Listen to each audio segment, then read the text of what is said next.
अपनी विरासत पर गर्व के साथ साथ एक और बात भी महत्वपूर्ण है और वो है गुलामी की मानसिकता से पूरी तरह मुक्ति। आज से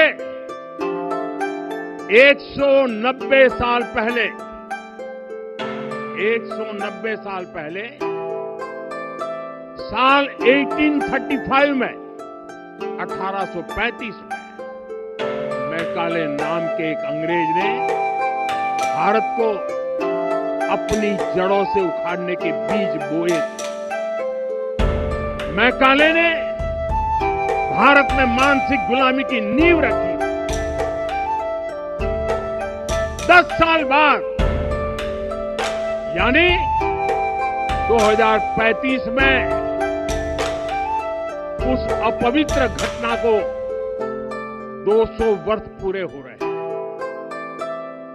कुछ दिन पहले ही मैंने एक कार्यक्रम में आग्रह किया था कि हमें आने वाले 10 वर्षों तक उस 10 वर्षों का लक्ष्य लेकर चलना है कि भारत को गुलामी की मानसिकता से मुक्त करके रहेंगे। साथियों, सबसे बड़ा दुर्भाग्य यह है कि मैकाले ने जो कुछ सोचा था उसका प्रभाव कहीं व्यापक हुआ। हमें आजादी मिली लेकिन हीन भावना से मुक्ति नहीं मिली। हमारे यहां एक विकार आ गया कि विदेश की हर चीज, हर व्यवस्था अच्छी है और जो हमारी अपनी चीजें हैं उनमें खोट ही खोट है। साथियों, गुलामी की यही मानसिकता है जिसने लगातार यह स्थापित किया। हमने विदेशों से लोकतंत्र लिया। कहा गया कि हमारा संविधान भी विदेश से प्रेरित है, जबकि सच ये है कि भारत लोकतंत्र की जननी है, मदर ऑफ डेमोक्रेसी है। लोकतंत्र हमारे डीएनए में है। साथियों, अगर आप तमिलनाडु जाएंगे तो तमिलनाडु के उत्तरी हिस्से में उतिरमेरूर गांव है। वहां हजारों वर्ष पहले का एक शिलालेख है। इसमें बताया गया है कि उस कालखंड में भी कैसे लोकतांत्रिक तरीके से शासन व्यवस्था चलती थी, लोग कैसे सरकार चुनते थे। लेकिन हमारे यहां तो मैग्ना कार्टा की प्रशंसा का ही चलन रहा। हमारे यहां भगवान बसवन्ना, उनके अनुभव मंटपा की जानकारी भी सीमित रखी गई।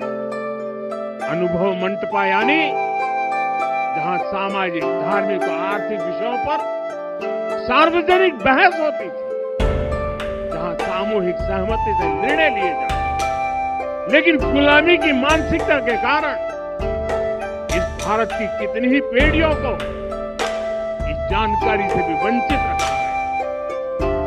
साथियों, हमारी व्यवस्था के हर कोने में गुलामी की इस मानसिकता ने डेरा डाला हुआ था। अब याद करिए, भारतीय नौसेना का ध्वज सदियों तक उस ध्वज पर ऐसे प्रतीक बने रहे जिनका हमारी सभ्यता, हमारी शक्ति, हमारी विरासत से कोई संबंध नहीं। अब हमने नौसेना के ध्वज से गुलामी के हर प्रतीक को हटाया है। हमने छत्रपति शिवाजी महाराज की विरासत को स्थापित किया है। और ये सिर्फ एक डिजाइन में बदलाव नहीं हुआ, ये मानसिकता बदलने का क्षण था। ये वो घोषणा थी कि भारत अब अपनी शक्ति अपने प्रतीकों से परिभाषित करेगा, न कि किसी और की विरासत से। और साथियों, यही परिवर्तन आज अयोध्या में भी दिख रहा है। साथियों, ये गुलामी की मानसिकता ही है जिसने इतने वर्षों तक रामत्व को नकारा है। भगवान राम अपने आप में एक वैल्यू सिस्टम है। ओरछा के राजा राम से लेकर रामेश्वरम के भक्त राम तक और शबरी के प्रभु राम से लेकर मिथिला के पाहुन राम जी तक भारत के हर घर में, हर भारतीय के मन में और भारतवर्ष के हर कण कण में राम है। लेकिन गुलामी की मानसिकता इतनी हावी हो गई कि प्रभु राम को भी काल्पनिक घोषित किया जाने लगा। साथियों, अगर हम ठान लें अगले 10 साल में मानसिक गुलामी से पूरी तरह मुक्ति पा लेंगे और तब जाकर के ऐसी ज्वाला प्रज्वलित होगी, ऐसा आत्मविश्वास बढ़ेगा कि 2047 तक विकसित भारत का सपना पूरा होने से भारत को कोई रोक नहीं पाएगा। आने वाले 1000 वर्ष के लिए भारत की नींव तभी सशक्त होगी जब मैकाले की गुलामी के प्रोजेक्ट को हम अगले 10 साल में पूरी तरह ध्वस्त करके दिखा देंगे।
Yeah.